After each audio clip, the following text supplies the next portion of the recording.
Hey, what's up, everybody? It's February 27th, a Monday, and this is a brand new episode of Let There Be Talk.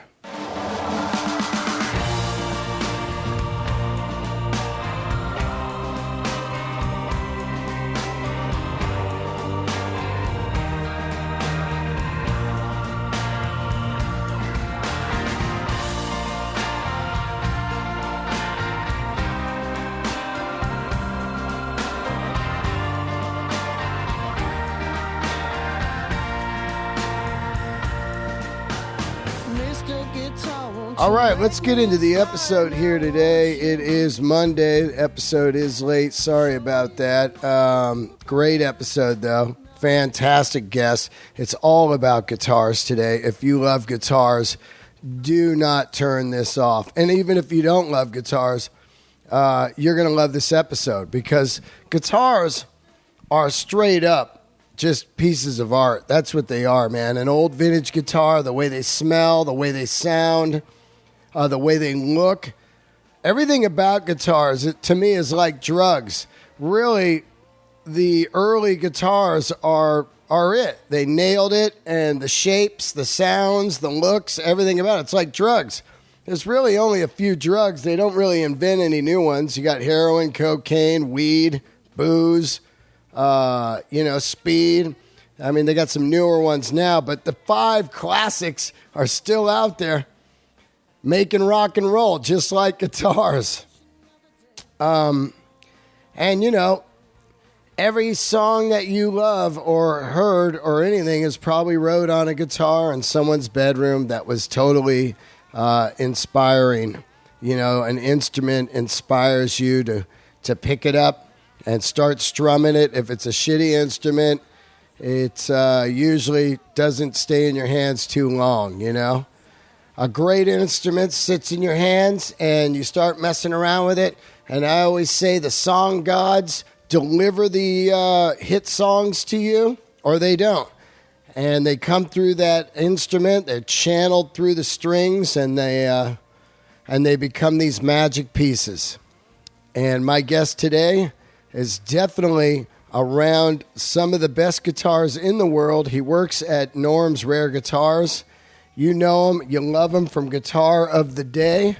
Mr. Mark Agnesi is my guest today. And if you're on Instagram or Twitter right away or YouTube, you'll recognize him right away as the guy that does the Guitar of the Day, playing all kinds of cool vintage axes and strumming some classic rock there. Interesting guy. I know him from the shop, but I didn't know much about him, so it was great to sit down here on Let There Be Talk and have him on as a guest. He has mad knowledge on guitars, and we both love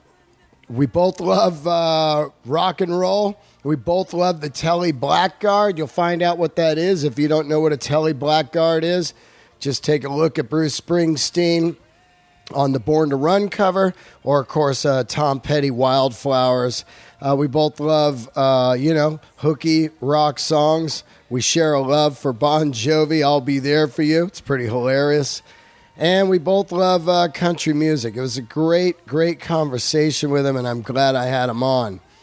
Before I get to the guest, let's get into a couple things. I do have some great shows coming up. I hope to see you guys at them.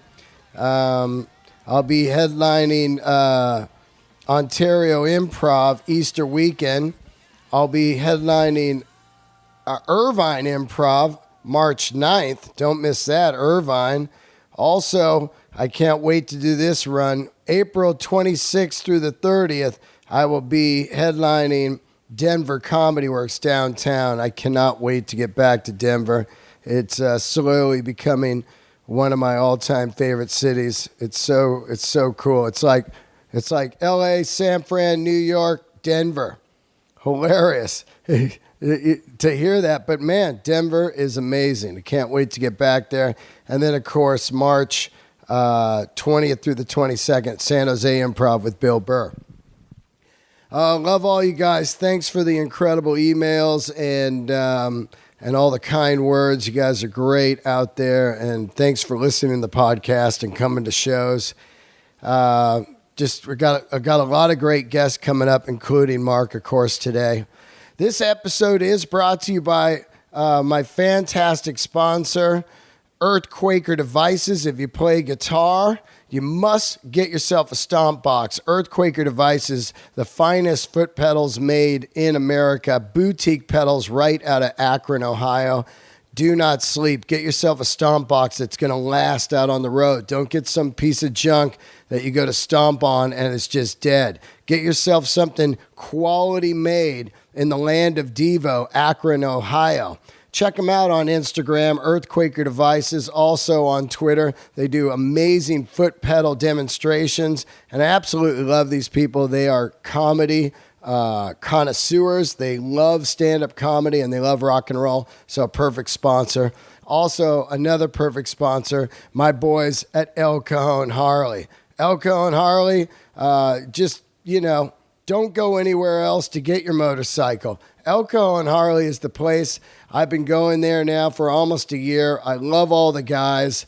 They have an incredible selection of motorcycles. Hit them up, elcajonharley.com, or on their Instagram.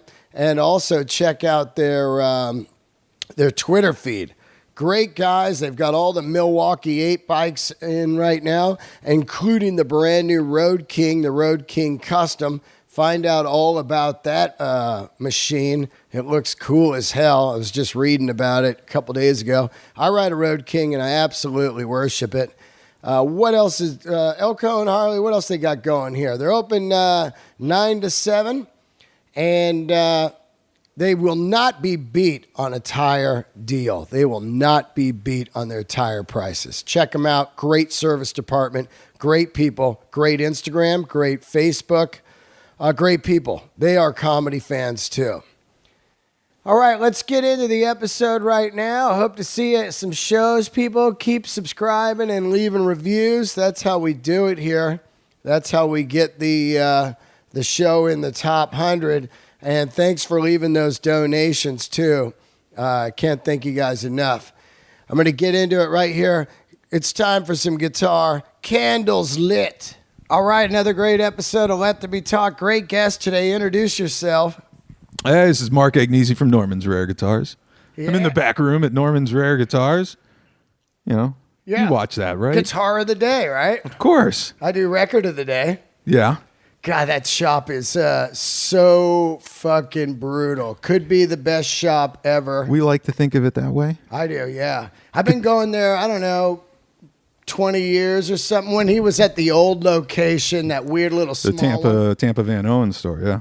I remember the first time I went there, I was just sitting in the shop, the little shop, and I was looking at it, and this is, when guitars, like a 52 Telly was $8,000. And people thought it was the most ridiculous amount of money you've ever heard in your life. $8,000. Who would pay that? But I hear in the corner this guy going, "Hey man, these aren't original knobs. This is bullshit, Norm."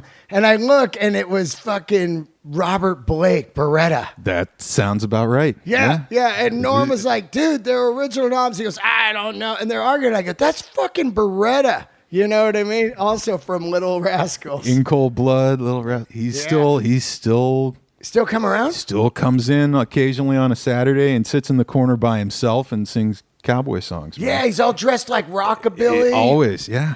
Isn't that a trip? It's a trip. I've gotten to know him over the years. It's someone you wouldn't be high on your list of, oh man, I want to hang out with. I was like, Robert Blake, man. That dude's got some stories. And you sit around and just listen to him talk Hollywood, because the kid, Little Rascals, he was like fucking 7 years old, and he's been in the industry ever since. He went through, how many different eras of Hollywood this guy has worked through. He's got some incredible stories. He knew some incredible people. How does he have money now? I don't know how it all works after the court case and all that stuff. I remember I saw David Carradine, who also was a customer of ours. Right, yeah. Great customer of ours. He came in, no shoes on, and a Pantera with bald tires, and the registration was, and he goes, "Hey, this is right before Kill Bill." He goes, "Hey, Norm, I got a big movie I finally hit it again. I want to get a guitar. Norm goes, you might want to get some tires on your car first. They shoes. were totally bald on a yellow Pantera. And I guess he drank some weird voodoo juice. I've only heard the stories. This is before my time, but it was like a big, like, Sparkletts water bottle with all sorts of weird herbs and sticks and stuff, and a live snake. Yeah, live snake and like squirrel eyes. And he would just take a big swig out of it I mean, this is before my time. I've only heard these stories. Yeah. But, it was crazy. Crazy stuff. Insane. Now, I don't know your background at all. I just know you from the shop, but I was there and the Jeff guy was there and got fired or whatever, and all of a sudden you come in. Are you from L.A. or... No, I grew up in Akron, Ohio. Oh, wow. Earthquaker Devices. There you go, man. The Black Keys and Chrissy Hind. And absolutely, man. Akron, Devo, Ohio. dude. The number one. Yeah, there you go. And Trent. Yeah. And Marilyn Manson. And who else is from Northeast? A lot Marilyn of great. Manson from Akron, Ohio? I don't know from Akron, but he's definitely from Northeastern Ohio. Oh, wow. Well. I thought he was like a Florida dude. I know the band broke in Florida, but I think he was from there. So I did that. I played around town a lot. You had a rock band? I had a variety of different bands. Starting the earliest, I had a heavy metal band. I was into like straight up thrash metal. Love it. How old are a kid. You? I'm 34. Oh, wow. You're young. No, this band, we started that band when I was 12 years old. Yeah. Everybody else in the band was 18 to 24. We started making records. We did one label, the small independent label record.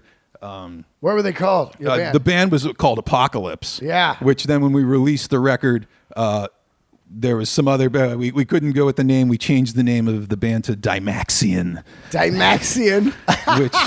which is a concept by this guy, Buckminster Fuller. He made a Dymaxion house and a Dymaxion car and all these different things. And no supports, all the parts are, I don't know. It was cool when I was. Yeah. That's fucking hilarious. I think there's a prog rock acid jazz trio that's also called Dymaxion that there's still some shit online that. So what were you into? Like Accept, Metallica? Metallica was so when I was about 8 years old is when like the Black record came out. Yeah. Okay, so that like changed my life, and then that got me back into the old Metallica and the Anthrax and all that. Megadeth.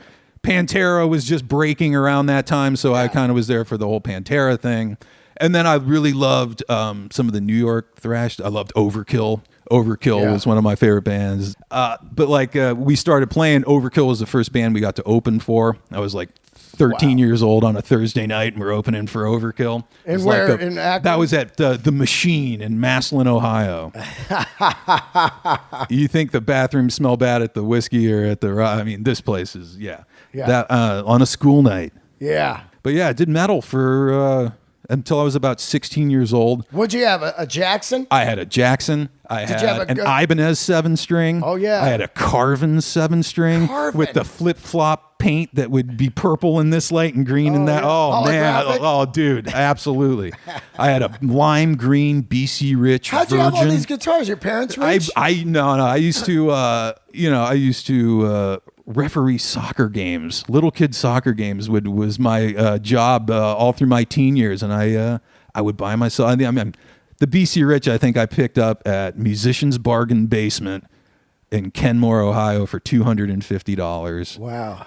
The Jackson I did get for Christmas. The Carvins, I had a couple Carvins. I saved what was up for the Jackson? I had a Dinky XL. What's with that? EMG. It was like the soloist body, but with the reverse headstock, and I swapped it all out for EMG 81, 85. Dude, I was hip. That's Metallica right there. I was hip back EMGs. then. Playing through Marshalls. Did you have a Mesa? I had Marshalls. I was Marshalls. Right. The cabinets just look better on stage. Yeah.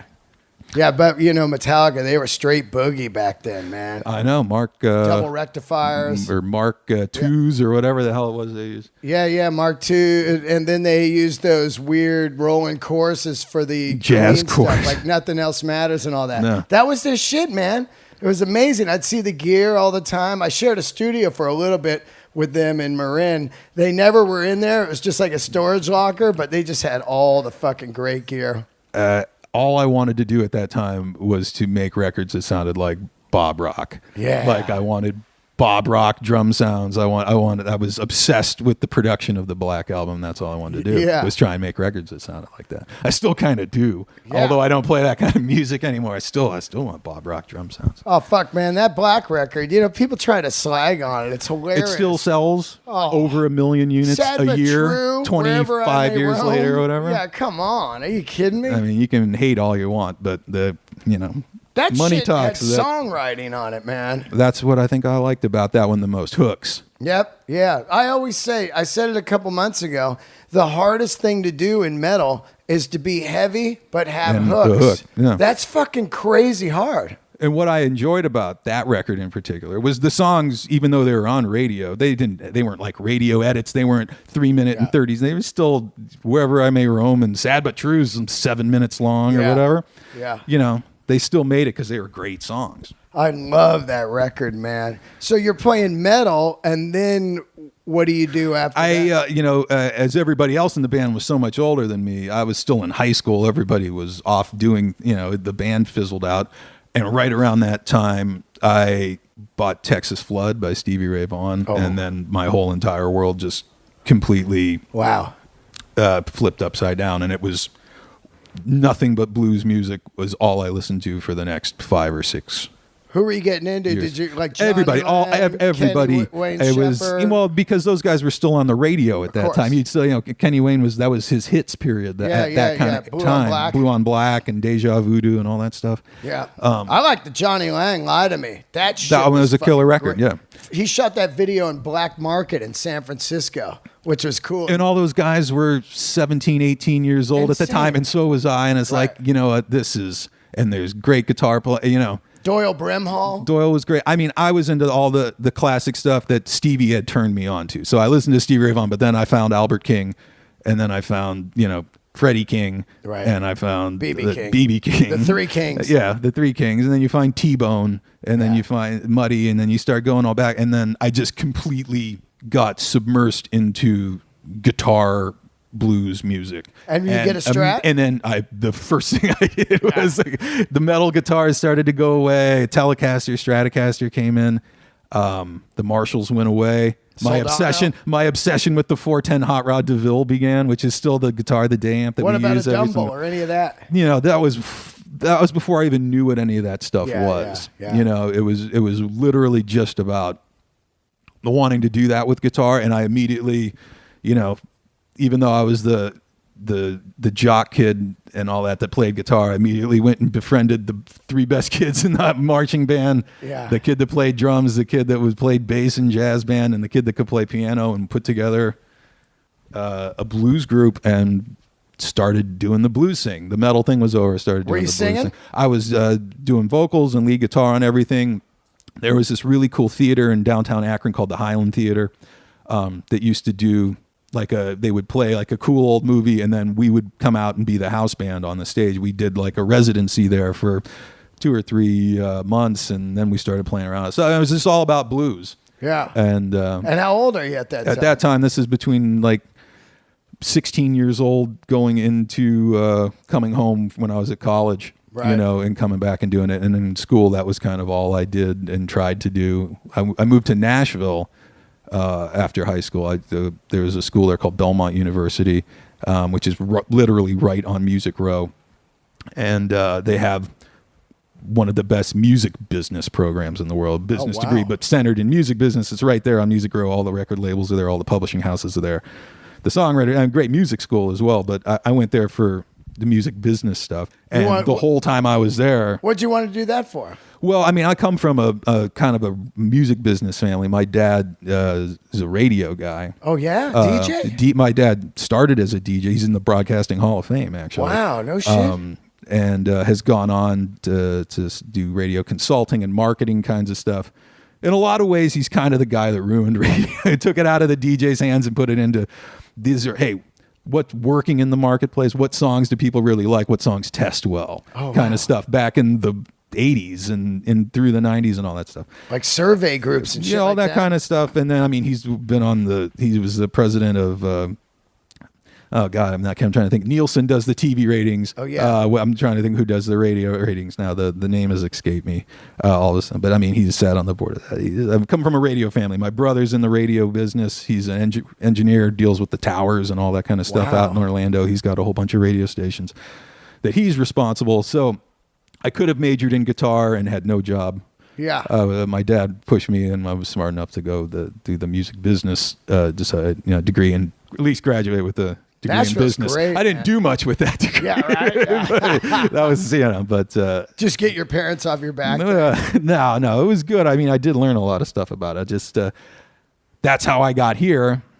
Is my school, Belmont in Nashville, had a satellite campus here in L.A. It was actually at the Oakwood Apartments. Oh, yeah. In Burbank. Yeah. They had like... Over there on Barham? Yeah, right on Barham Boulevard. You living there? It was my last semester. Oakwood. That's where Rick James died, man. Yeah. Rick James OD'd at the Not Oakwood. only that, but Nirvana lived there during the fucking... Basically, everybody who's in town for a short period of time, or any bratty kid who's going to try and be in pilot season and get on a Super Bowl commercial, whatever, them and their parents and a bunch of coked out rock bands all live at the Oakwoods for an extended stay of a few months. It's crazy, right? The Cokewood. Yeah, but that was, left Nashville. I knew I wanted to be in L.A. My best friend Josh in Nashville, we were both at the same time. We both knew we wanted to be in L.A.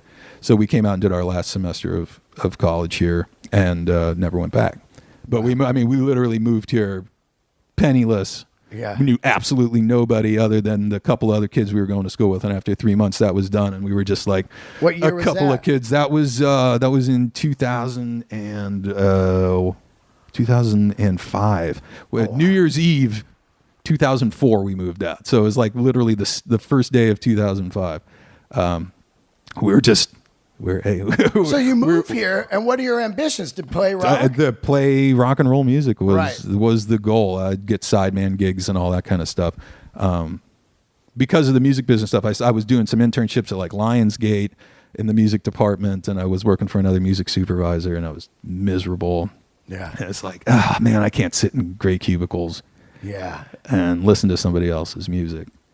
So, this was a time, do you remember West LA Music? It's now defunct. Which one? West LA Music. Oh, yeah, right there by the 405. Right on the 405, and then there was one here in the Valley as well. I'm like, I went there, and I got my first job in the guitar industry. And I'm like, I'm going to do this to pay my bills while I meet and network with some other people, and I'm going to get the guitar playing thing off the ground. Yeah. So you're there selling guitars. And do you know much about at the time? Because, I'd say in the 90s when I first started collecting, I dove in fucking hard. It was kind of a little pre-internet. You buy books and everything. You had to actually go learn about it. Yeah. Cloth wiring, original pickups, logo differences, dot spacing, everything, man. And it's funny, up until about maybe 10 years ago, I knew that shit. I could look at a guitar instantly and just know everything about it, And then eventually I'm like, give me a relic. But you know what I mean? It's a lot cheaper. At that time, vintage guitars were still a mystery to me. I knew a lot about gear, and I knew a lot of the new gear. So and then I learned a lot about stuff while I was there. But vintage guitars were not anything that I was well versed in. I knew a 59 Les Paul was rad. Yeah, of course. And Carina V's rad. I know, Dumont old Strats and stuff like that. But I didn't know the specifics on anything yet, really. How do you end up over at Norm's? Well, from that West LA gig, I ended up getting a lot of work, and I was playing in 3 or 4 bands, and I was starting to do some touring. With who? Anybody? Nobody of note. This time was also kind of when the Iraq War was going on. Yeah. So I had hooked up one of the guys I was playing with, who was a country singer, actually. It was weird. I left Nashville, moved to LA, and started playing country music. That's the fucking irony of my life. Yeah. But he was pretty involved in the thing, so we started going over, did tours in Iraq, did tours in Afghanistan. I know a lot of the comics obviously did that stuff. Yeah, we did, went all through Germany and Italy. So we kept doing these tours, and they made a little bit of money. I'm like, hey, I'm doing it. I'm quit my job. Yeah. And started playing music professionally. And then I started buying and selling stuff off of Craigslist to kind of supplement the income while I was doing it. Exactly. I did that first. I did that in here. You know what I mean? Nice. There's a drum kit here. I don't play drums. You know what I mean? Why not though? I want a drum kit. It's all about, early on when I was playing music, I would just get out of the van and hit every kind of shop, find blackface amps before they went through the roof. Guitar Safari. Yeah, Joe Bonamassa called all that shit. I mean, Joe Bonamassa still does that, but early on in the early '90s, man, you could find gold. I really missed out on that era of the thing, and I can only imagine it was crazy. The fine, the stuff, the stories that I hear about. This is before the internet. The internet really changed vintage guitars because then everybody's an expert. And everybody he really killed it because he would just look at newspaper ads, guitar for sale, and he would take a chance. But he would follow up on it. He worked. He hustled. And that's where he unearthed some of this crazy stuff that we show on the show all the time. Yeah. It's from a lot of work and a lot of driving around and a lot of prospecting and a lot of follow through and a lot of all that kind of stuff. He really he did the work, man. He deserves everything he's got. He did the work. So you're Craigslist and what kind of stuff are you just like anything, man? Anything that I knew knew, oh, that's cheap and I could sell that and make a couple bucks on. Right. Kind of stuff. Foot pedals, stomp box, shit like that. Anything, you know. So eventually, as you know, I'm sure touring and doing that stuff is great while you're out doing it. Yeah. And when you're not out doing it, you're broke. So you start getting crazy. You're like, how am I going to fucking pay my bills? Yeah. What can I sell right now, this month? What can I sell? I look around. I call everything parachutes in here. Yeah. I go, that Marantz right there's a sweet parachute. In case I'm falling. Hell yeah. That's throw that rent shit up right in the air. there. Everything's rent. Yeah. So I just needed something stable. I was getting into my wife and I, it was still my girlfriend at the time, but we were starting to get a little more serious and I needed to get a real job. So I started looking for jobs and I was actually interviewing with Cordoba Guitars, the nylon string company that they actually own Gilt now and a couple of these other things. And it was just like a third interview and a fourth interview and a thing. It's just like, And on Craigslist, vintage guitar specialist wanted. He put an ad on Craigslist. Who's on, everybody always says, you have the coolest job in the world. I got my job on fucking Craigslist. Wow. Wow. Went in, met Norm. We hit it off pretty early on. And he just started quizzing me on guitars. Yeah. First one he asked me, I got wrong. Yeah. I'll never forget what a Tal Farlow is ever again. It's one of like the stupidest Gibson hollow body guitars. I made like 178 of them or something like that. Yeah. What do you ask? He's like, what's this one? And I took it upon myself like, that's a 56 Les Paul Gold Top and that's a 73 Strat and just started going down the line. Yeah. And we just decided to go ahead with it. It was like the whole store kind of. That was when I started. That the same day I started, Nick started, and about 2 days or 3 days later, Jen, who's now the girl that takes care of all of our social media stuff and the website and all that kind of stuff. She started then that whole team. Wow. Kind of literally so he started. Kind of cleaned house, huh? I don't know how it all went down, to be perfectly honest, but the whole store got kind of shaken up, and we all kind of came in, and it's been that crew for the last 8 years.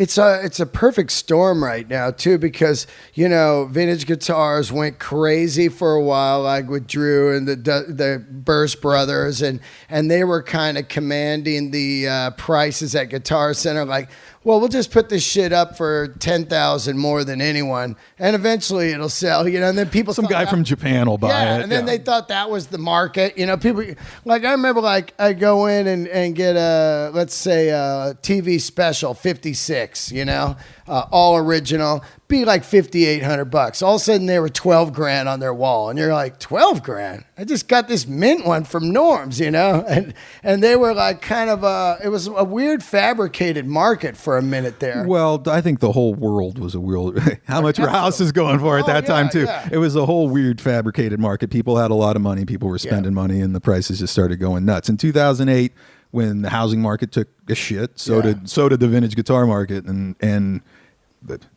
people were paying $12,000 for juniors, for all that shit readjusted back down to $5,000-$6,000. A lot of people lost their ass, but then the people who bought good stuff, and hung on to it. Yeah. Well, even the people who bought nice, clean juniors and didn't freak out and try and sell them and just hold them, they're still up from what they paid. It's if you're doing this as an investment, you really have to buy investment quality stuff. You do. If you're not buying investment quality stuff, it's not a great investment. You better just love it. Yeah, absolutely. Because then you got to find the next guy who's willing to buy a refin. Yeah. I always stayed away from refins unless you're just looking for a player. You know what I mean? And that's how it should be. Absolutely. You know, if you think 10 years from now I'm going to flip this refin and I'm going to make a kill, I'm going to send my kids to college. Man, that's not probably a smart investment. Yeah. There was a time about 6 years ago, New York Times did a big story that vintage guitars is the best investment in the world. This is just a historical facts of where the prices went. Yeah. In the 90s, it was like outperformed everything by a very, very steep percentage of return on investment. I mean, we were talking about Blackguard Tellys and stuff. I mean, I hear Norm talk about Sunburst Les Pauls, and it's like they used to be $1,500, and people would go $1,500. Yeah. You were out of your mind. Yeah. And then they were $5,000, and people went $5,000. You were out of your fucking mind. And then they were $7,500. Then they were $15,000. At about $40,000-$50,000, people went, maybe these are a pretty smart investment, you know. And now they're well north of six figures. I mean, fucked up ones with broken headstocks and stuff like that are still north of six figures. What are you seeing high for? Like I was talking to Joe. There's 250, 59. It depends on the top. Extreme Flame. Extreme Flame, you're paying fours and up. Yeah, nice clean bursts that are just nice and clean. Are 250 and up. Yeah. If you want one that's got a big chevron top or a lot of movement, get prepared.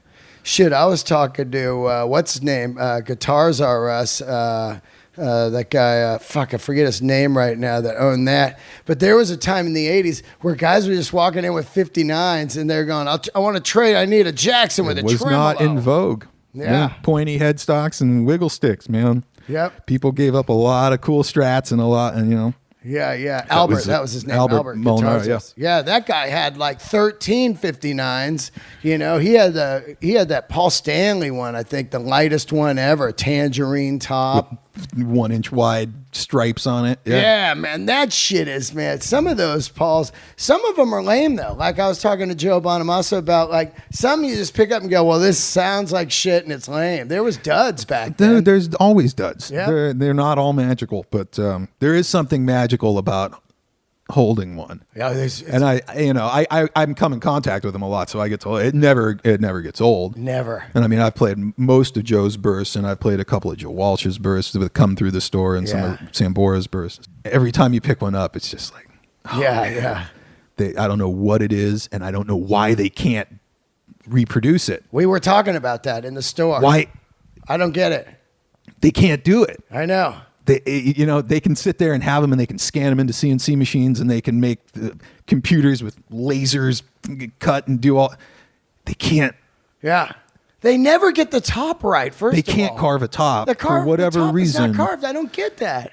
That's the main feature of the guitar, is it features a carved maple top, and it's like almost flat. You look at old ones, you can skateboard around the dish of this outside thing. You can actually see it, man. You can look at any angle and see this lip that comes up. They can't. Yeah. And they sure as hell can't wind a pickup that sounds like a PAF. No way. Nobody really can. I don't know what it is. It's all alchemy at this point. I don't know if it's the type of wire that they had, the alloys that were in the wire, whatever. Yeah. Bobbin. They can't. Nobody can really make. Yeah, it's insane. That being said, like you said, not every PAF is this incredibly great sounding thing.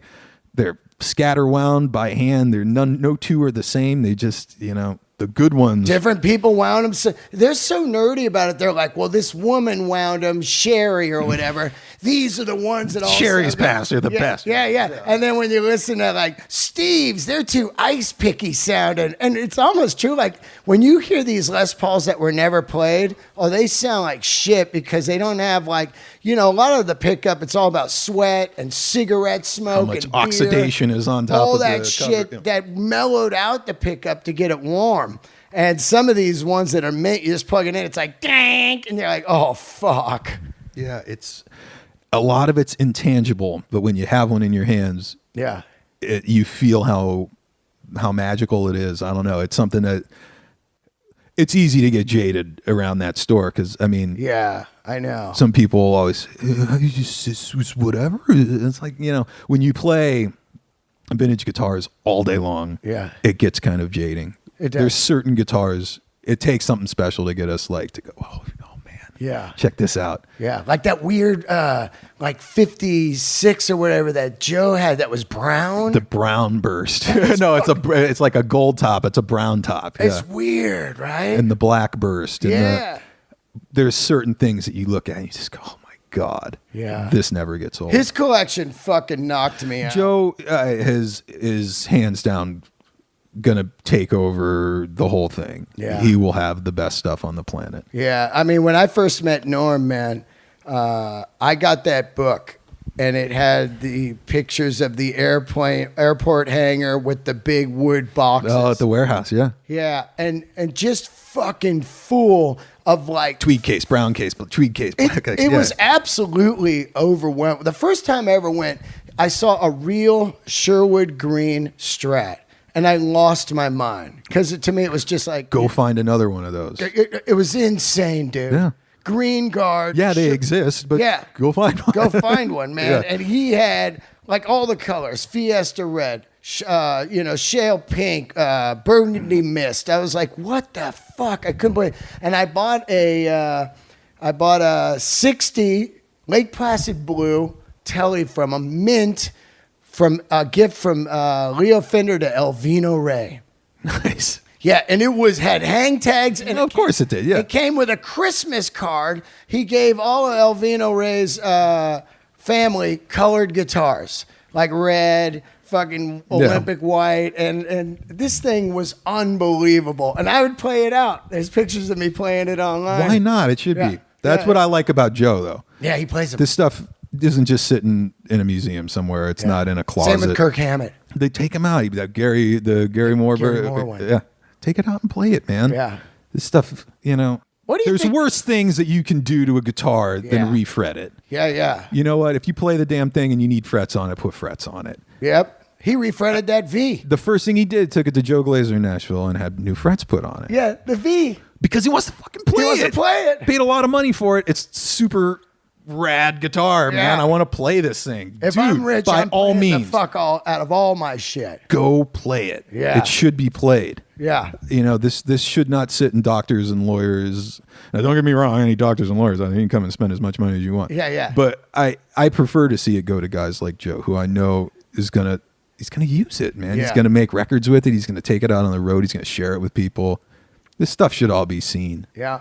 I've thought probably for the last 20 years, I think that the 59 Les Paul was my favorite of all time. But when I really, really think about it, I don't think there's a better guitar than the 52 Esquire.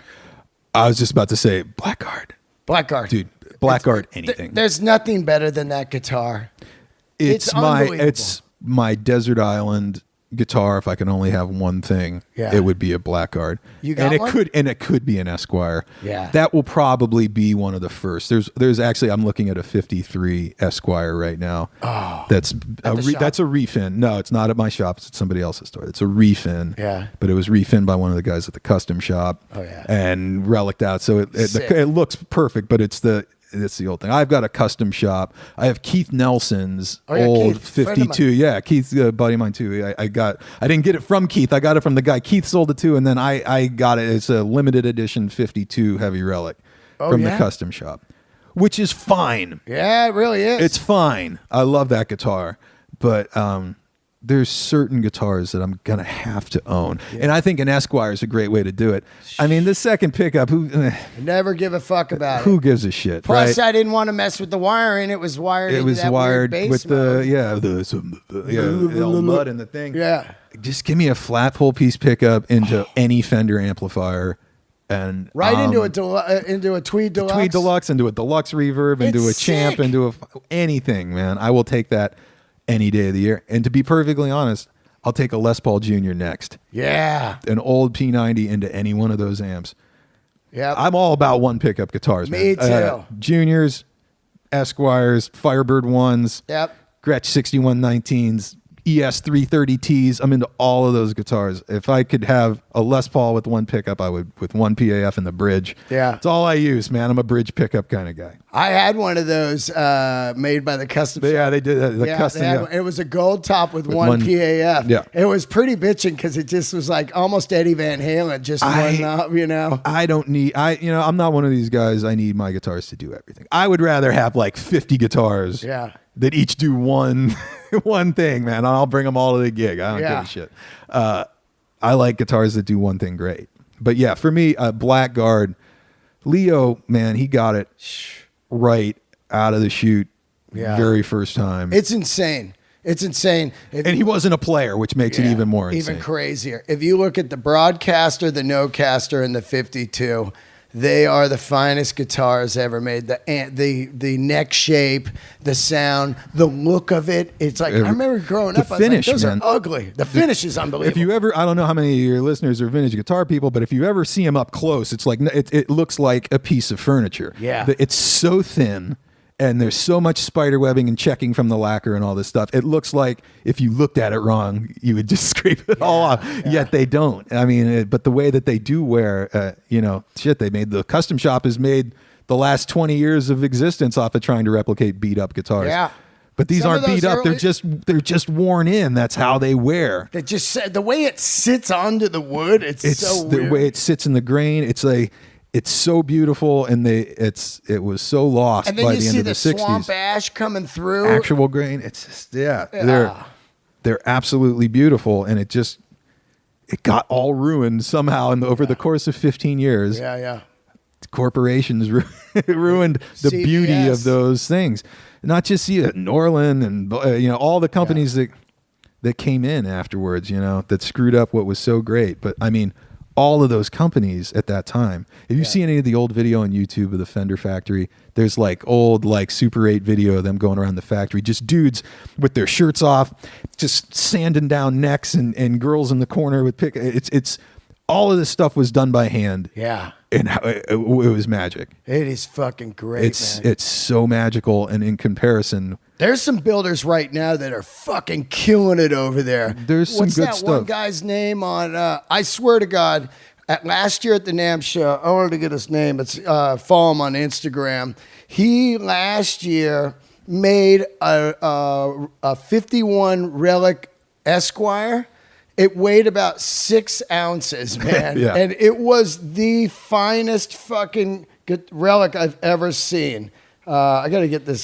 His name's Wilson. D. Wilson. Oh, Dale Wilson. Yeah. Wow. What a fucking king that guy is, man. I hit him up, man. I was like, dude, I want this guitar. Because they had them on the wall, and they said where they were going. And then it went somewhere. I couldn't find it, and I was like, what the fuck, Wild West usually has all the good ones. On hold, yeah. Yeah.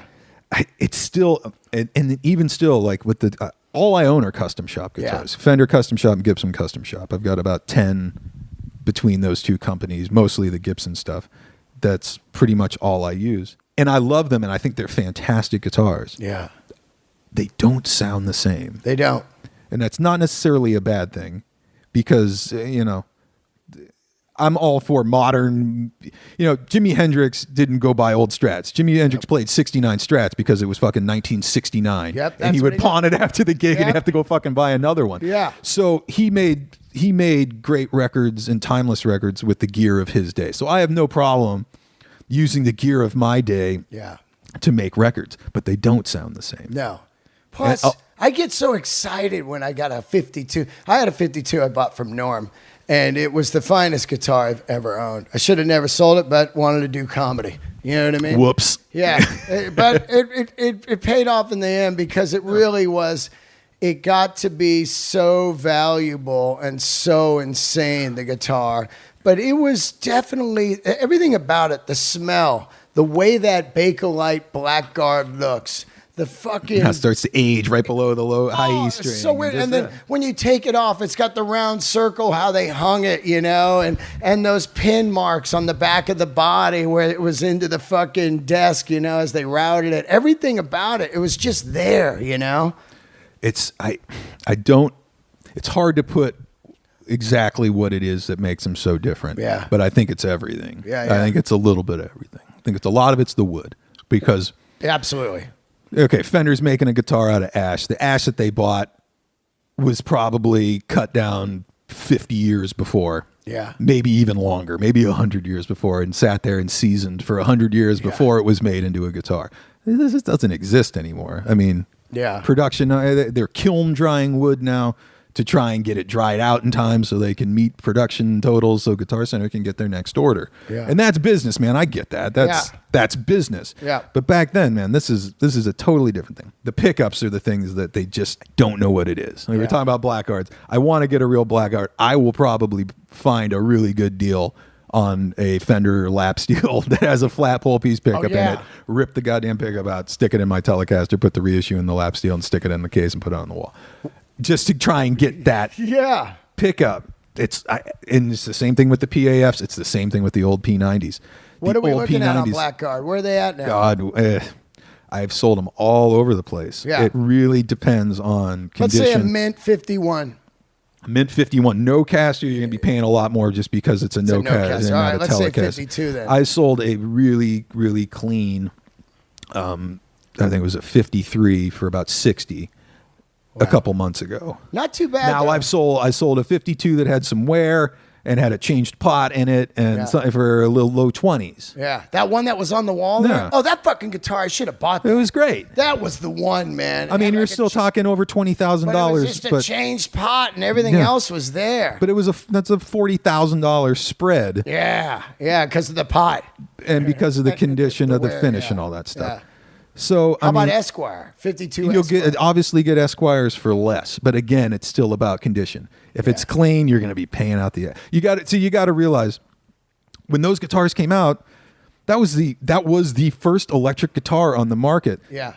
There's not a lot of under the bed examples of those guitars. The guys that bought those guitars fucking played them. Totally. They needed to. They had gigs that required I have to go get this new solid body guitar so I can do this gig. Yeah. It's not like a student who went to the thing with their parents and they bought them a thing and they took lessons for a month and stuck it. It's finding really clean versions of these guitars. Yeah.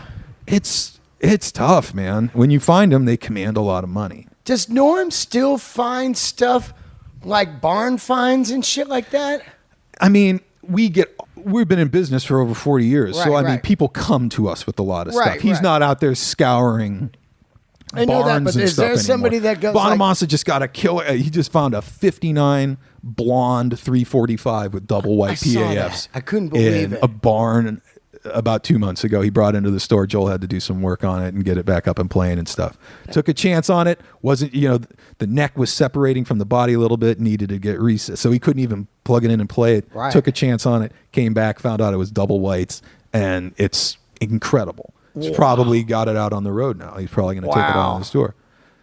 Yeah, that shit, Found man. it but he's on the road. He's on tour. He's in a different town every day with downtime, and he can go do that. Yeah. Go uncover this stuff. Where's Norm getting his stuff? Just people come to a lot of it comes in the store and then the shows. And, that Arlington show, is that any good? The Texas ones are the best. We just had the Costa Mesa Guitar Show is the same weekend as the NAMM show. Yeah, I saw that. Is a really hectic weekend for us, but he came back with about 50 things.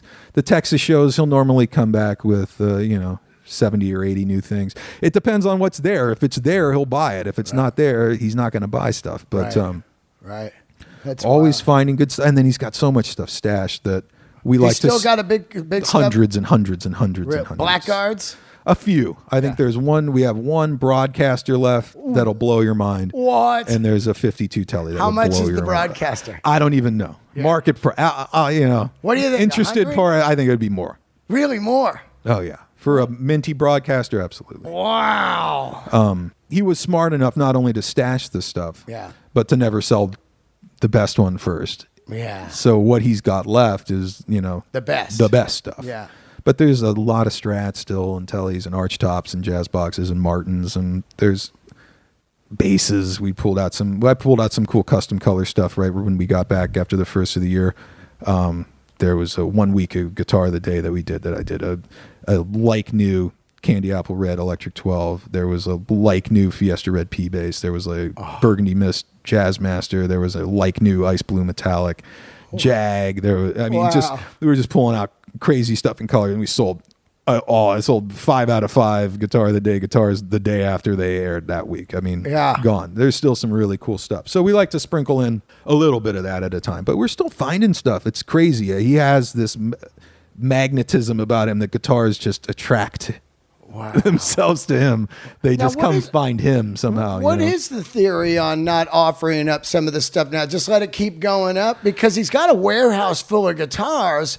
And just bring a few out at a time to keep people coming into the store and that kind of thing? Listen, some of this stuff, when it's in this kind of condition, is literally irreplaceable. Yep. And if not irreplaceable, if there is another one out there, how much do we have to pay to replace this? Yeah, exactly. So if we can't sell this guitar for a price that we could at least replace it for and make a little money, what the hell's the point at that? You're never going to get another one. So, some of this stuff, this only gets off, some of those things only get offered to certain people because there's only certain people that really understand. Yeah. I mean, a lot of people know what they're looking at, but not a lot of people really truly understand what they're looking at and understand just how irreplaceable these things are. Of course. So he's cool with selling some of that stuff, but it's to selective people, or he'd rather keep it. Or it's for certain prices, or I'd rather keep it because if I sell it and then I can't replace it, either because it doesn't exist or I'd have to pay the same amount of money to replace it. What's the point? Yeah. Now, Joe has to know every guitar that Norm has. So he's basically probably bought everything that he wanted out of Norm's collection, right? No. I got Joe for a while. There's all sorts of stuff that Joe wants. Yeah. But Joe's got great stuff. How about Tom Petty, man? What a great guy. Now, what about his Blackguard that he played during the Wildfires there? Some guy made it. Yeah, it's not even a Fender guitar. It had that weird flower logo that's actually on the cover of Wildfires. I'm trying to think who made it. I forget the manufacturer, but I know it's not not an old Blackguard. But Tom has got, and Mike both have ridiculous amounts of stuff. Now, they had shit stolen, then came down and bought the stuff, and then the stuff got returned. That was, Alan Rogan called me at the store, and Alan's, Pete Townsend's tech, and he's done stuff with the Stones, and he's done. Alan's like a legendary tech guy, and we're there at Culver Studios, and they got a SG Junior and TV White stolen. There was a Sheridan stolen. Tom's blonde 360 Rick 12, which is his go-to. That's the all of the great 12-string Tom Petty songs were recorded with that guitar. That got stolen. Mike's Broadcaster got stolen. That's the waiting guitar. All that stuff got stolen. Alan's like, we leave to go on tour in 3 days. Yeah, and all this stuff. And Norm was out of town, and I was just like, all right, I'll be there in 20 minutes. I got loaded up my car with white. I had 2 white SG Juniors, so I brought both of them. I had a Sheridan because Scott Thurston Sheridan got. So I got just load all this stuff up in the car, and I got to sit on the side of the stage and watch about 2 hours of rehearsals. Wow! And then got to go out on the stage with Tom and Mike, and we sat there and plugged in. Wow! I had brought out the blonde Rick 12, 2 different blonde Rick 12s, and we plugged them in and got it to the spot on the dial where he likes it, and starts playing the waiting, and it's like, hear this one. Oh yeah, that one's good. Yeah. And we replaced everything but the Broadcaster. Oh, a Broadcaster got stolen? Mike's Broadcaster got stolen, which was the American Girl guitar. Oh. And that was one of his first guitars that he had forever. And I gave him these 5 or 6 guitars and left. And about, maybe a week later, one of them surfaced at Howie Huberman's, I think, is the guy that found it. Yeah. The first one, and they found the guy, and then they went and found the rest of the stuff. So they got all their gear back, and I ended up getting all those guitars back signed by Tom. Oh, with little on Tom Petty letterhead. This was the guitar I used when mine was stolen. They didn't keep it. They didn't keep them. I took them back, which was cool. I'll take Tom Petty memorabilia. That's cool, man. He used it on the tour. So I got a couple of guitars back from that. But that was cool that we were able to do that. That's amazing, right? I mean, can you imagine who else is going to have those guitars? No one. In an hour after you find them stolen, that there's replacements dropped off of vintage guitars. It's kind of cool. Now, you just got an AC15 Fawn that I saw, and I love it. My favorite amp I ever owned was the AC15 Fawn with a Bluebell, and then I had the 212 also. Both Fawn with the black top, you know. Yeah. It's I got one of the hand wired. Yeah. How is it? You know what? It's great if you run it the way it's intended. Yeah. There's like a half power cut on it to take it to 7.5 watts. And then there's an option of turning on the master volume as well. Right. And I found it kind of sounds like shit unless you use it in the 15 watt mode with the master volume turned off. And all of a sudden you go, oh yeah, there it is. Yeah. And that was kind of creative. That was given to me as a gift from a customer of mine, a good customer of mine. Was in around Christmas time, who's an artist manager, manages some of the biggest names you could possibly even imagine. Yeah. And in music? In music, wow. Yeah. And we're sitting there, and I had sold him an original AC15, and he's like, yeah, it's great. I want to get one of those hand-wired ones. He's like, can you guys order me one? I'm like, we're not a box dealer. You know, we don't do a lot of amps at the store. Fender is pretty much it for us at the store. But a good friend of mine that I used to do West LA stuff with worked for Vox. Yeah. So I'm like, yeah, let me call up my buddy John. I mean, you're who you are, man. I'll give him to you. He told me he'd give me X off a dealer cost if I want. So I call him up and I'm like, well, what's the price on the AC15? He told me the price. I'm like, yeah, they're this much. He's like, oh, cool. Order 2 of them. Get one for you too. Wow. And I was like, what? No shit. I'm like, how great is that? I got this AC15 as a gift. It was like, it was very, very cool. I love it. I love having it. What's your favorite amp? Right now, I am thoroughly enjoying the Tweed Blues Juniors. Oh yeah, from Fender. They're $600. I think it's one of the best sounding amplifiers. No shit. That you can buy. Wow. And they're you can buy them for $450 all day long used on the line. No shit. Absolutely incredible amps. Absolutely perfect size and volume for any gigging musician, any home musician, any whatever. Sound great with pedals in front. Sound great with humbuckers. Sound great with P90s. Sounds great with Strats. Sounds great with Tellys. I am not a proponent of like really expensive boutique amps or boutique gear. I mean, and I think that comes from my touring stuff. You know, you can't get used to some esoteric anything if you're a touring musician.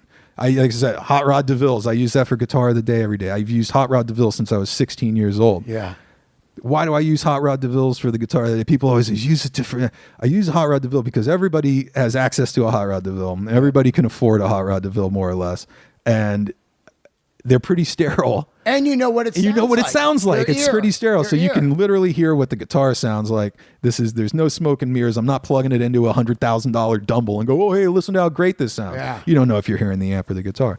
So I like, and if you go on tour and you're in guitar. Yeah. I can get a Hot Rod DeVille backlined in Qatar. Absolutely. I can get a Hot Rod DeVille backlined in Zurich. Yep. The backline companies have that amp. All you got to do is bring your pedal board. That's you can get your sound. So I get used to consumer grade. I like high-end guitars and consumer grade everything else. And I talked to Joe about this too. He always used to use Boss pedal, Boss delay pedal. Why? Because if the thing takes a shit, I can go to Guitar Center in anywhere USA and I can go buy one. Yep. It's not some hand-wired piece of gear that takes 6 months to get because there's a back order and a Centron clone. Yeah, I need to have one of those. Well, what happens when it breaks down in Boise, Idaho? At 9 o'clock at night. That's my whole tone. Well, yeah, you're screwed. Yeah. So, I mean, I can bring my own guitars to the gig. If I'm going to have to deal with other stuff, I want consistent sounding backline that I know my rig will sound good through. And then on my rig, I want pedals that I can buy in any Guitar Center USA because I know they'll be in stock and, I use that. The Blues Junior has become my new thing. I'm in love with Voodoo Labs pedals right now. I've been using the new Sparkle Drive mod, which through the Blues Junior sounds absolutely incredible. You got to try that Earthquaker shit. The Earthquaker Park pedal. Wow. I'm not really using pedals right now, which is my thing. My pedal board used to be this massive 2 foot long thing in a road case, which became too expensive to fly with because it was overweight. Yeah. So I had to make it smaller. And since I made it smaller again, and now it's like I literally have an overdrive pedal, I have a tremolo pedal because the amp doesn't have tremolo. Yeah. I have a wah-wah pedal and a tuner. Yeah. There you go. And that's literally my entire pedal board. And the tremolo I turn on once every freaking 2 weeks. Yeah. And if I start using a wah-wah pedal, I turn into Kirk Hammett and I put it on everything. So I really try to keep the wah-wah to a mid amp. It's literally dialing in the tone on the amp, and I have the overdrive pedal to take it to the next thing if it needed to go to the next thing. And that's it, man. That's all my gear right now. And now I have that AC-15. I just bought a Pro Junior, which is even cheaper and even smaller than a Blues Junior, which is way too loud to use in my house because it doesn't have a master volume on it. I can't even plug that one in. I have a 2-year-old. I can't plug mostly anything in my house. I go the fucking Victoria Double Deluxe. I think it's the best amp made, man. Tweed. It's 2 deluxes in one amp. In one amp, and it is just straight Neil Young, man. Yeah. You know? Absolutely. I love those, and I think the Blues Junior can do that too at a high enough volume. I'm a low volume player at this point in my life. I can't tune in until after the kid's asleep, and which means I can't plug up very well right now. You play live at all anymore? I haven't recently. I've been working on some stuff. I actually, right before my wife got pregnant with our first kid, I was doing an EP. Yeah. Like at that time, we were pitching a reality show. Oh yeah, from the store, and we had 2 or 3 different production companies. I'm like, what happened? It just never went, for whatever reason. That's crazy because man, what to talk about? That's what everybody thought that too, but it's like it's kind of a specialized market. It's not like Pawn Stars where they can talk about anything. Yeah, we're pretty much only talking. Occasionally they'll do a guitar and people like that. Goddamn hot rod shows. I know. And cars have a bigger appeal, I guess. But man, to me, whenever it's something that's like high end and old school, I want to know about it. You know what I mean? Like watches. Or guitars. Watches and cars and all this stuff. But so we were pitching this show, and it's like, oh man, if I'm going to be on this TV show, I need something to sell people, man. Once this popularity thing kicks off, so I started doing a 4-song. I did a 4-song EP, wrote everything, produced everything myself, arranged everything. Had my old drummer and bass player that I toured around the world would come in, who don't even live here anymore. Had them come in. We did the sessions, got everything done, mixed it.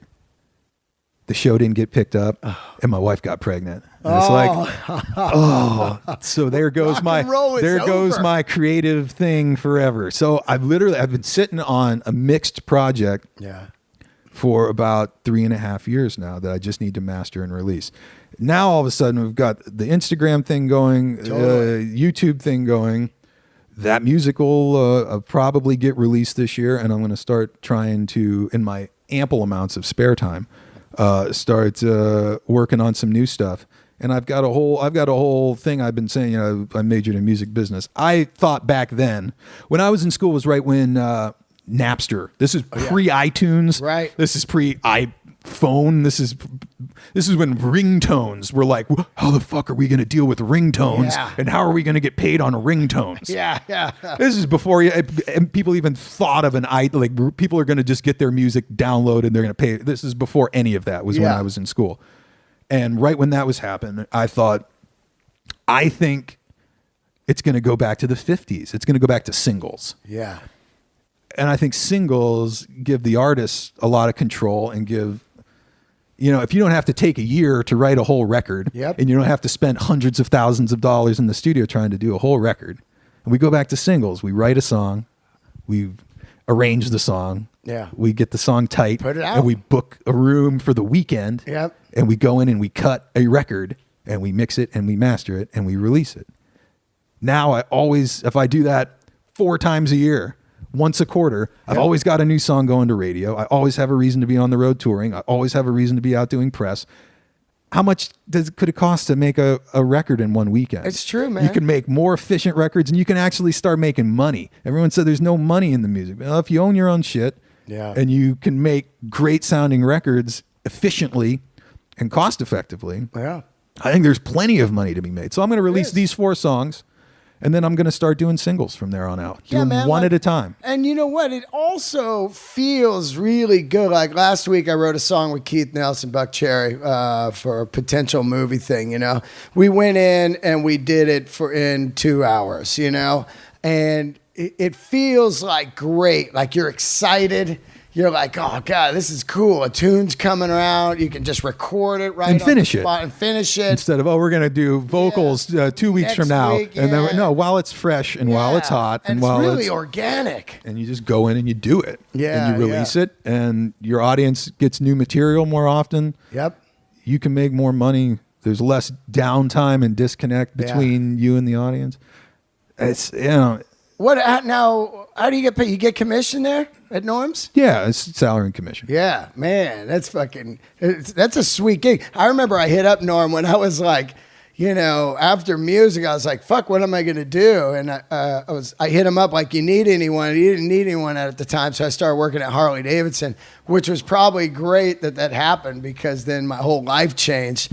But I always wanted to work there, you know, but I know how it is. It's like when I was young, I worked at a Foster Freeze. After a year, I didn't want to see ice cream ever again, you know, but you know, you get a lot of cool people in there. I saw you went to Richie Sambora's it was a Richie Super Bowl party. Super Bowl thing the other day, which is fun. I've been trying to get him on this show for like a year, man. It's insane. It's so crazy, like how hard it is to get some people that you see all the time around, you know? No, I mean, he's busy. Yeah. I didn't know he was even going to be at the party. He was in Australia like 12 hours before the party or something. Yeah, that's wild. Who else comes in there pretty cool? You got Petty, you got Sambora, you got Joe Bonamassa a lot.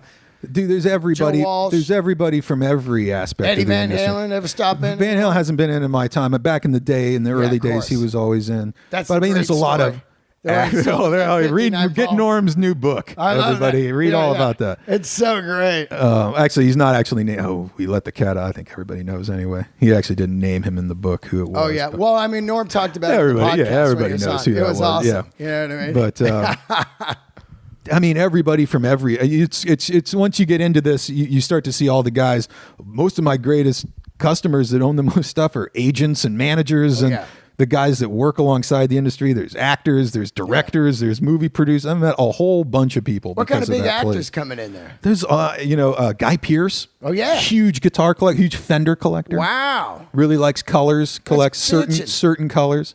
Back when Twilight thing was happening, I saw Robert Pattinson and Kristen Stewart. Oh yeah, tons of. They still come in and do stuff. You ever get Linda Perry in there? Linda's, absolutely, and killer studio. Unbelievable that studio. But movie producers and whoever. Yeah, Tarantino. I've never had Tarantino in. I've done some stuff with the Coen brothers. Oh God.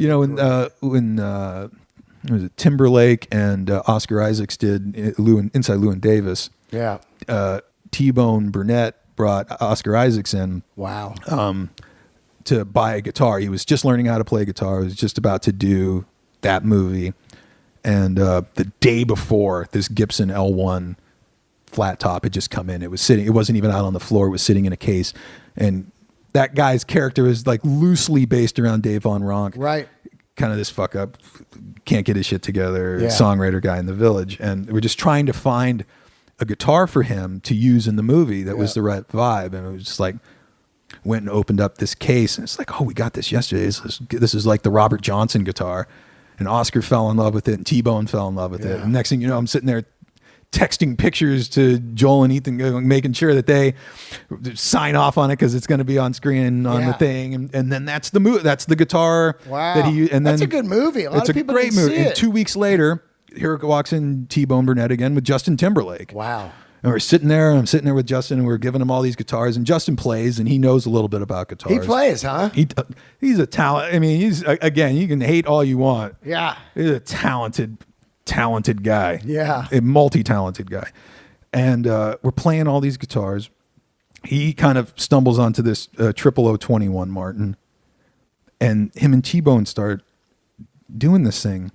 And the next thing you know, T-Bone Burnett throws him in the office and don't come out until it's done. Whoa. And closes the door. Whoa. And just wrote a song in there? Song in the office at Norman's Rare Guitars on the guitar that he ended up using in the movie, which he hadn't even bought yet. Wow. I mean, just like, there's always, I think when, obviously Spinal Tap and all that, but Mighty Wind, another Chris Guest thing, they got all the guitars again. They used to rehearse in the office at Norman's Rare Guitars. They used to do rehearsals in there with the instrument. I mean, there's all sorts of crazy stuff happens in that store all the time. Yeah. And you guys document it, which is so cool. What a perfect age, man, because that's what I was starting to say, and I got sidetracked, but guitars kind of took a dip, but now with Instagram, I worship Instagram more than any social media at all because I love photos. And I really think that it's amazing to get to see like things like these guitars or some boots or watches or cars or anything, It's really fascinating. Whatever you're into, it's there. And if you want it, you can. French bulldogs. That's whatever you're into, man. It's awesome, right?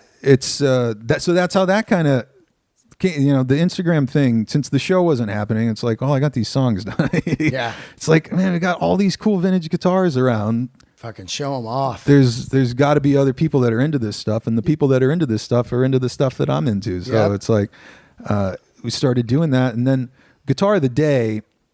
You say we're in an interesting time because of the technology, which is great. And then we think back and go, God, I wish we would have been doing this 5 years ago. And we had this guitar or that guitar. Know, right? This stuff should be cataloged. We want people to see it. We want people to share it. Yeah. The worst thing is when we sell stuff before we have a chance to put it out there so people can see it and get to hear it. But Guitar of the Day, I decided, it was like, all right, this stuff, people like the pictures of this stuff. People keep saying they want to hear this stuff. Yeah. And this is when Instagram was only doing 15-second video. This is before the 1 minute video thing. So I was like, all right, we're going to start doing this thing on YouTube. We're going to call it 60-second guitar pitch. I'm going to talk about it for 60 seconds. I'm going to plug it in and play it for 60 seconds. We're going to do it every day. Right. And then we'll do a 15-second little thing to put up on Instagram to get some more content. A preview. Yeah. And then, and everybody's bitching. It's like, you didn't play it enough. Play everything, do the whole thing. So we started playing longer, and then people are like, you're not talking, tell us the history. I've never even seen one of those before. Yeah. And it kind of, after the first 100 episodes, it kind of morphed into what it is now, which is like a part history lesson, part classic rock lesson, which makes me feel old as shit, dude. Like people like in the comment section always go, what was that second song you played? Yeah. And it's like, whatever it is, it's some song that I feel like, how the hell do you not know what that song is? God, Under the Bridge, how do you not know? Keep on rocking in the free world. But no matter what, without fail, every day somebody will go, dude, what was that song? So I feel like in a small way, teaching a generation about classic rock. Yeah, that's great. Teaching them about guitars, and hopefully they get to hear some stuff too.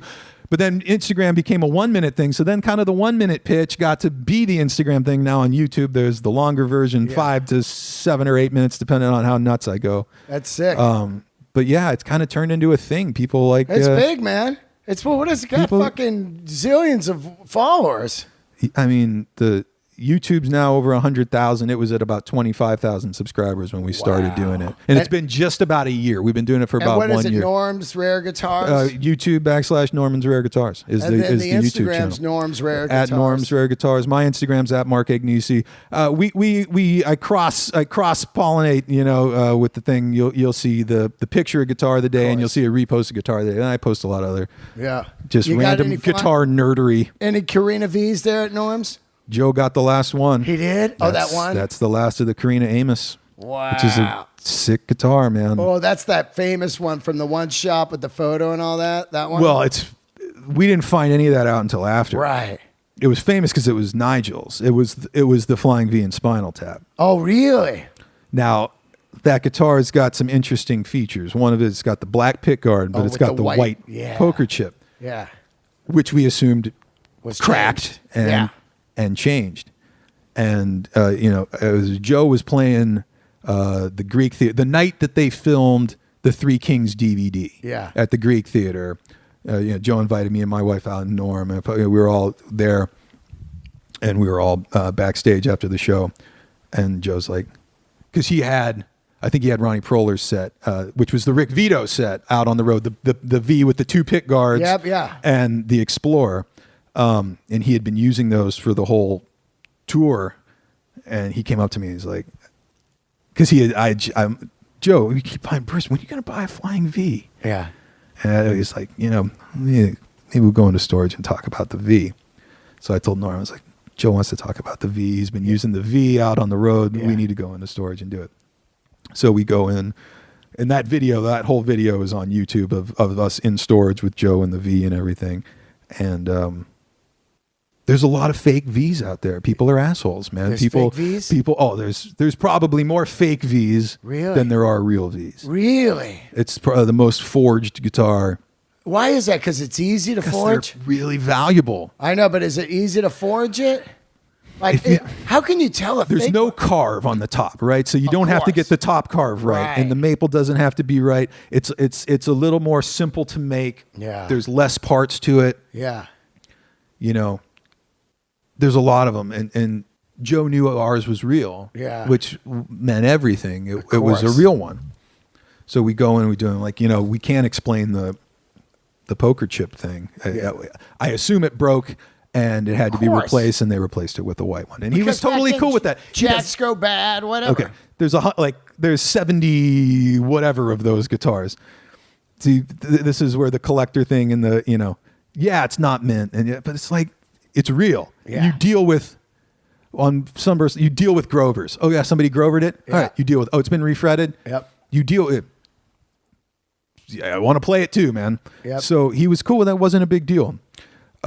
Like 2 days after we did the deal and he took the guitar home, my phone dings, and Mike Hickey, Joe's tech, had looked at the serial number and went all the way back and found the picture of Amos Arthur, the owner of Arthur's Music in Indianapolis, on the showroom floor of his thing, playing the Flying V with the hang tags hanging from it, blackguard white poker chip. Unbelievable. It was original. It was totally right the whole time. He's got all these pictures from the showroom now, all the stuff that Norm's not a researcher. He's a buyer. Yeah. They did all this stuff, found all of this information. We dated it all the way back. Now we also know 2 Flying Vs shipped blackguard white poker chip. One of them's owned by Pete Townsend. Wow. And one of them's owned by Joe Bonamassa. On the Who's Next cover there, that one or whatever, that one? Is also blackguard white poker chip. Wow. So there's only 2 of those guitars. About maybe 6 months ago, Instagram friend of mine goes under the name Hex Henderson. Yeah.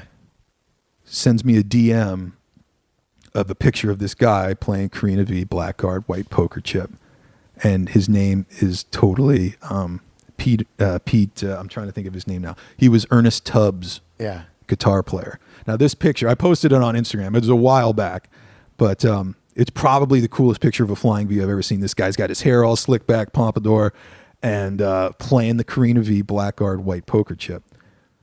Now we know that there was only 2 of them shipped. Townsend has got one. Joe's got the other one. And this guy was touring the United States with Ernest Tubb in the 50s and 60s, right when this guitar would have come out. There's about a 90% chance that he was the guy that bought it from Arthur's. Wow.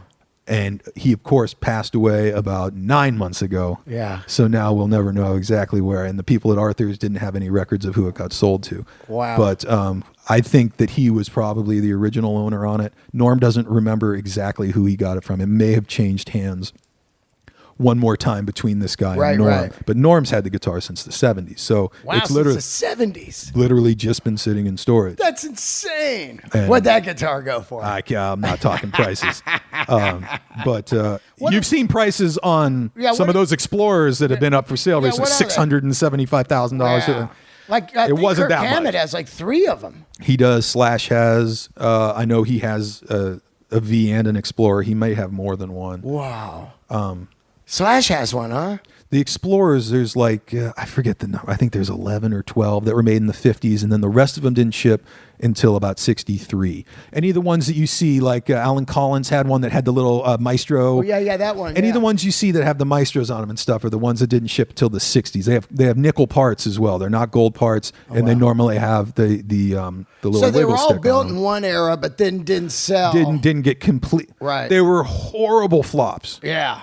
Way too modern, way too ahead of their time. It's so crazy. And the Modern never even made it into production. Can you, I mean, that thing, I call it the Gumby headstock, but can you believe like that how radical a V and Explorer are for that time, man? It's crazy. It is crazy to think, say, hey, look at this thing. It looked like a spaceship. And the guys who embraced it were the blues player, Albert King and Lonnie Mack. Yeah. Are the two guys Lonnie that go Mack to on the V.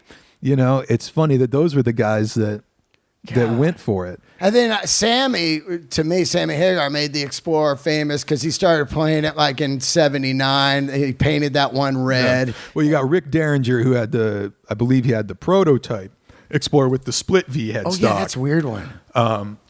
And then, I mean... And then Hetfield, of course, breaks out the Explorer, and then it's on, you know, for me. Like, Explorer and V is basically Hetfield and Metallica, you know, and that shit. Judas Priest. Yeah, Priest. I always think KK Downing and, you know, all that kind of stuff. KK with the V, yeah, man, Always that shit is epic. And then, of course, Shanker. He is king of the V. And Paul Stanley as well always had the black Vs with Kiss. Who's your favorite guitar player? Oh man, it's tough. I go through phases. Yeah. There's and I like guys for different reasons. I love Slash. Yeah. I love Stevie Ray Vaughan. Yeah. I love Eddie Van Halen still, even though I don't do that stuff anymore or even try. Well, that's Eddie's thing, man, and I love that. Billy Gibbons. I like Billy. There's a guy out of Nashville that I fell in love with that his playing will always be Brent Mason, who's like session guitar ace in Nashville that I have a lot of, you know, and Chet Atkins. Yeah. And, you know, I'm somewhere in between all of those guys, I think, personally. I like country music. Me too. I love that guy that played with Lucinda Williams, Kenny. Forget his last name. Kenny said, man, he looked like Buddy Holly. This guy murders the fucking guitar. Val plays with her a lot too, Val McCallum, who's just absolutely incredible guitar player. Great guitar players in Nashville. I love country music. The good stuff, you know, the new stuff, and I've been a part of new country. I mean, I wrote new country songs and I played in it, you know, and I get it. I think new country music is kind of the new rock and roll, as bad as that sounds. Yeah. But I think all the teenage kids in rural America and the country who used to listen to Van Halen or used to, you know, listen to stuff like that. Well, they took over that whole 80s thing. I've said it over and over. Rock guitars, big drums, hooks, big hooks. Bombs on stage and jumping out of the air and you know, and outfits. They wear outfits. Sex, drugs, and rock and roll. Now, it's more sex, booze, and rock and roll in country. But that's, I mean...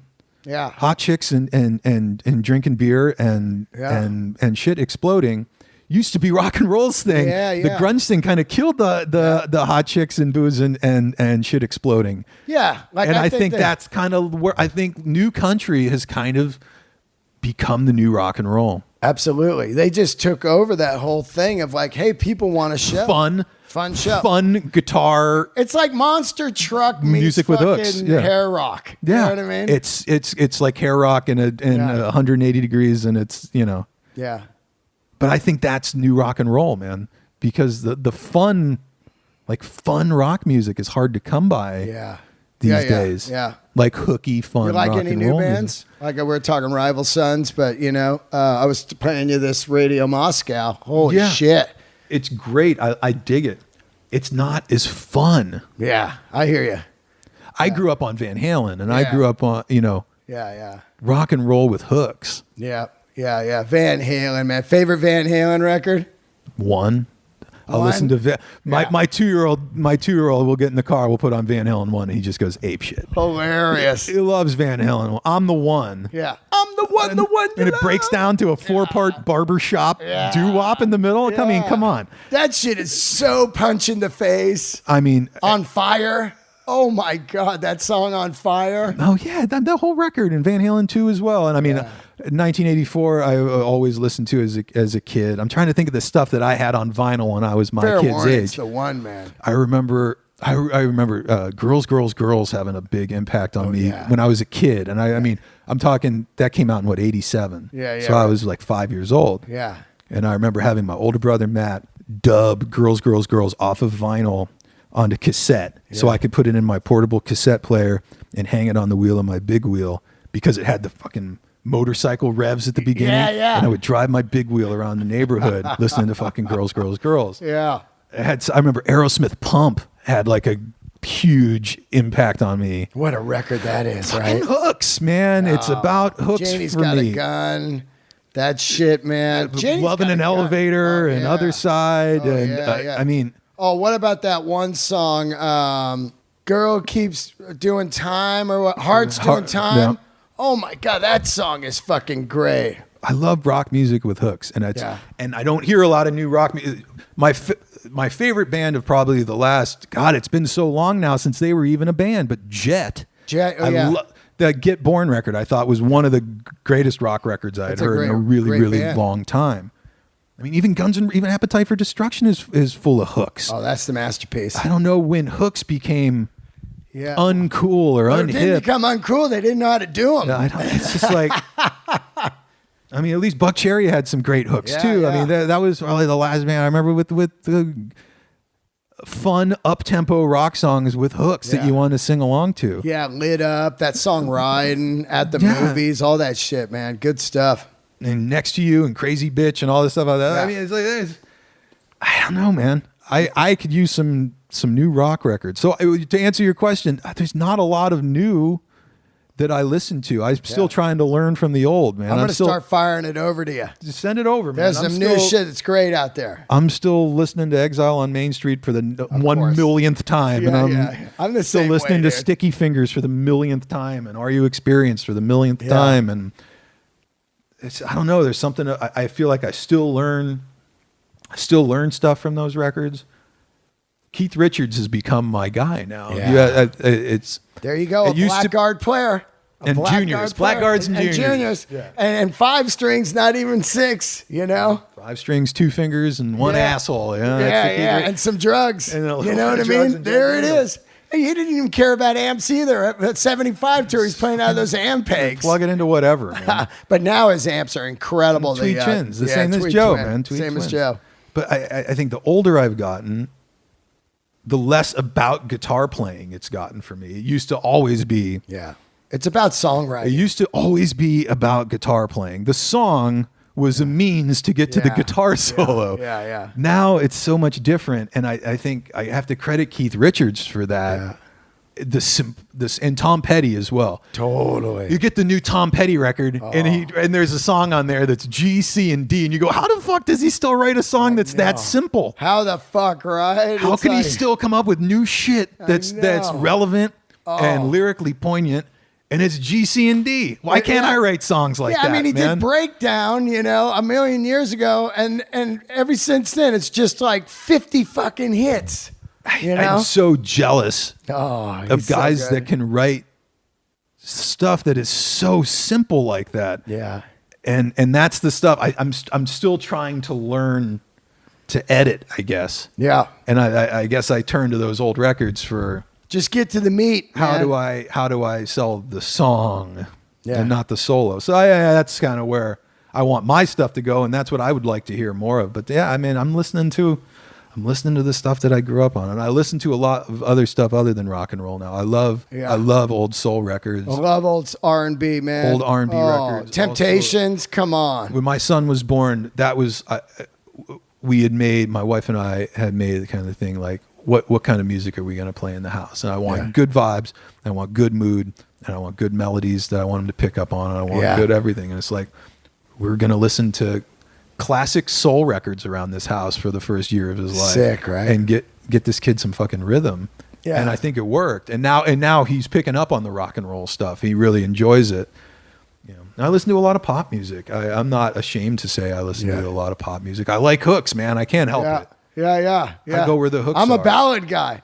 every record had that great ballad. Like Bon Jovi to me still to this day has the best ballad. And the best videos to the Wayne Isham videos to go with the But that song, ballad. I'll Be There For You, man. Oh, yeah. These 5 words I swear to you. When you breathe, I want to be the air for you. I'll be there for you. Come on, dude. Oh. I mean, that fucking song is that's the. What was the other Bon Jovi? Oh, Bed of Roses. Oh, yeah. Oh, my God. Yeah. For tonight, I sleep on a bed of nails. Yeah, right. But that I'll be there for you, you know? The way, I guess it's finally really over. I heard your suitcase say goodbye. Oh my God! Yeah, I know. People think it's cheesy. I don't think it's cheesy, man. I don't think you get it. No, that shit is real. That's such a great. See, but that's where I think country music has come in because you can do that in country. People go, "That's fucking great, man." Yeah. Sturgill Simpson. Rock and roll got too up its own ass at some point, and it stopped being cool.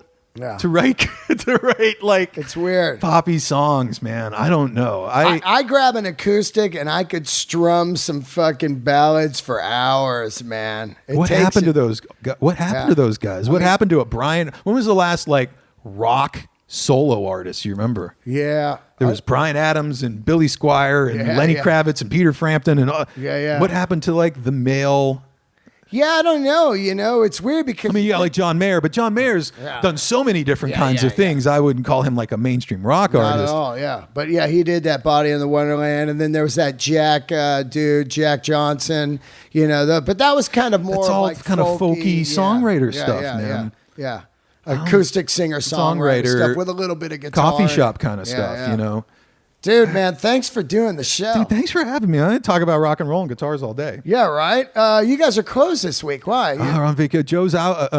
Norm's out with Joe Bonamassa on the Joe Bonamassa Blues Cruise. Yeah. Norm gave everybody the week off. I'll take it. Yeah. I'll take a week off, man. I got shit to do. I'm going to come in and see you and look at some acoustics. There's all sorts of good stuff, man. You got to come by and see us. I'm looking for the like the Neil Young Martin, the D45. Yeah, but a reissue, but a killer one with the Brazilian, like 10 years old. Yeah, you know, those are expensive. I want the full ornate with the abalone and everything. I want abalone everywhere. I do. I want that. It in the cracks. Because the way it fades and looks great over the years, you know. But what do those go for about? Old ones? Yeah. No, like like a custom shop, 10 years. Those 5 years. I mean, in Indian Rosewood, they're probably $5,000 to $7,000 depending on conditions. Right? Brazilian's going to cost you. Yeah. It's going to cost you. I'll come by and see you. We'll get you on the direct deposit plan. Thanks for doing Thanks for having me. You got that direct deposit? Oh, yeah. We'll just put your paycheck right into Norm's account. Yeah. Direct deposit.